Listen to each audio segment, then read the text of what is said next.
And he joins me here this morning as an analyst on the Goodyear Hotline. Alex Smith is with me on ESPN Radio. Good morning, Alex Smith.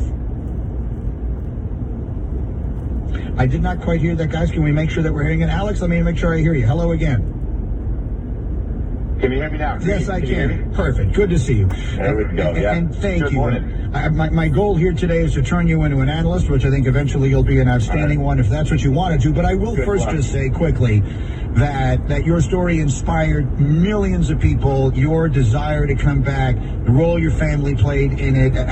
I would be remiss if I didn't start my conversation by saying that to you on behalf of everybody across the country who was moved by it.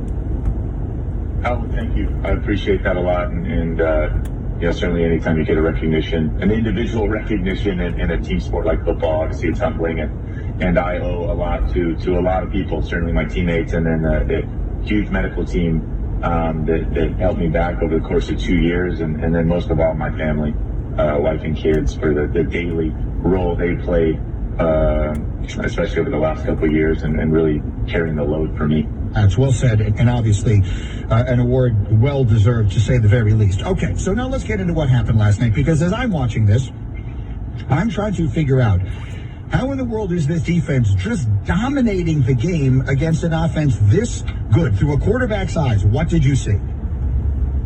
Well, I mean, honestly, it all for me goes back to the first game in the regular season. I mean, I think you have to look at that game and obviously the offensive shootout that it ended up being, but really that first half, what the Chiefs did, I mean, Tampa Bay played them in a ton of man-to-man coverage with no help, one high man, and you saw them get exposed, especially with Tyreek. I mean, he almost, would he go for 300 yards himself almost?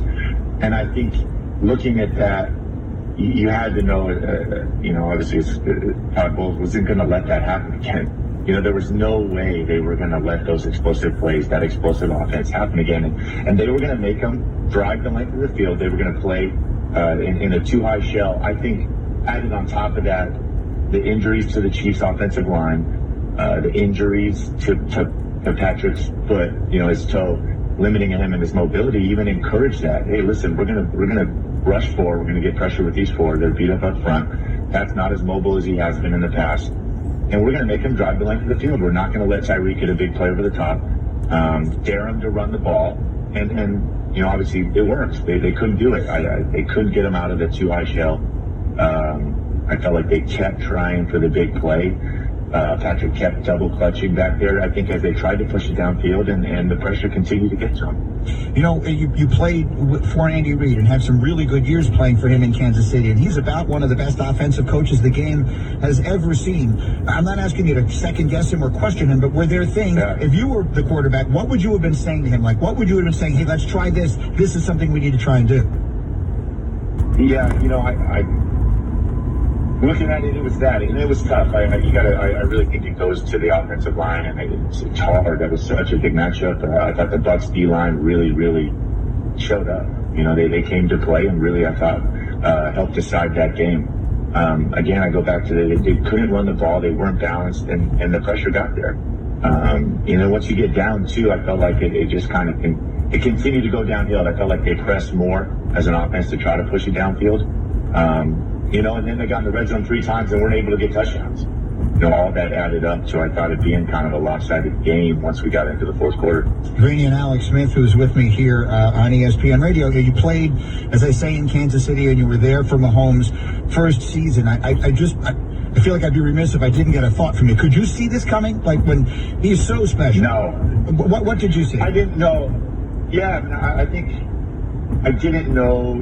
You have no idea as an outsider where his toe was at. And I thought, looking at that, I thought if Patrick was 100%, I think he's a guy that we consistently see make up for, even pressure. A lot of times the guy, he backpedals and throws darts all over the field. And I thought that we didn't see that from him because of his toe. I really thought that yesterday, looking at it, that if we'd have seen him running around like we've always seen him, that I thought he could have made up for a lot of that stuff that was going on. Some of the pressure, but he was, I looked at it as a little limited, and fighting through it. And certainly, he's still, the competitor in him, but I think all those things added up to what we saw. over the course of the game. I've got a number that's going to blow your mind. We got this from Next Gen Stats. Patrick Mahomes last night ran a total of 497 yards before either passes or sacks, which is the most by any quarterback in any game this season. He was running for his life. It felt like the second he took the snap. When you're a quarterback, is there anything you can do when the rush is getting on you that quickly?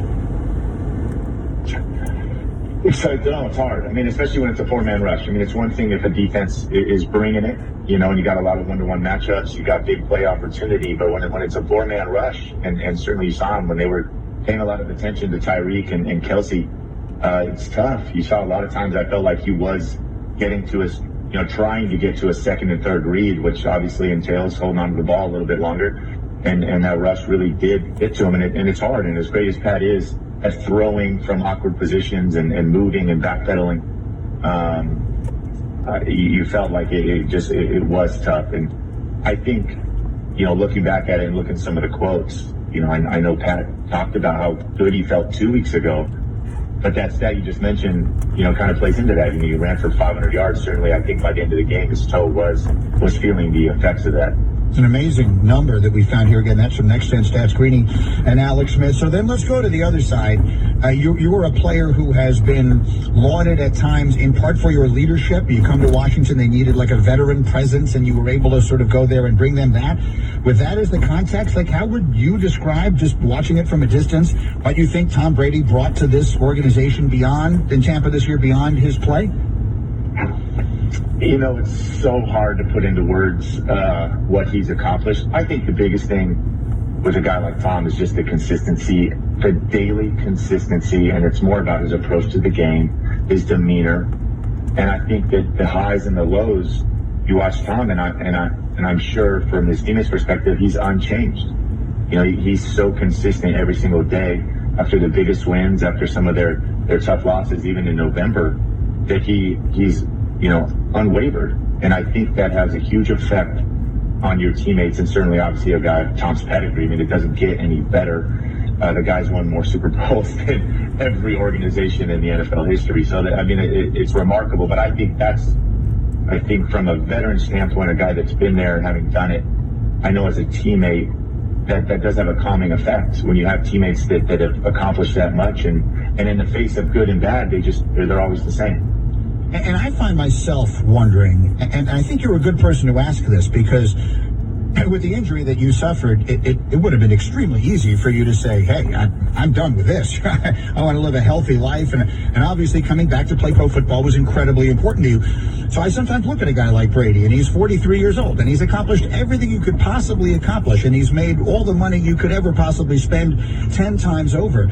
And to be willing to put himself through everything that he has to put himself through, that all of you guys have to put yourself through, to play this game at the highest level at his age, I marvel at it. How would you put into words this desire to just continue to do it that you have, and that a guy like him has, that someone like me might not be able to understand?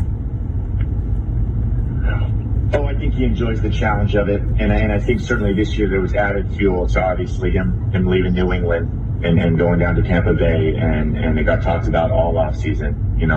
Who was the reason for all their success for all those years, and you can't help but look at it, this morning and to really wonder, who was it? And I think that definitely fueled him. And how could it not? And I think he still enjoys the daily challenge. I think he still enjoys the camaraderie, being around the young guys. I know I do. That is contagious, being around a bunch of young 23-year-olds that have a ton of energy, and that it does feel good. And certainly Tom's a guy that is always probably going to take care of his body and works really hard at that. And I think he clearly still enjoys the daily challenge that the NFL presents, the chess match. And this yesterday was a great example. They got stumped a little bit in the regular season by the Chiefs, and at times even in November they got blown out by the Saints, and then to come back and beat both those teams on their way to a championship says a lot about that challenge.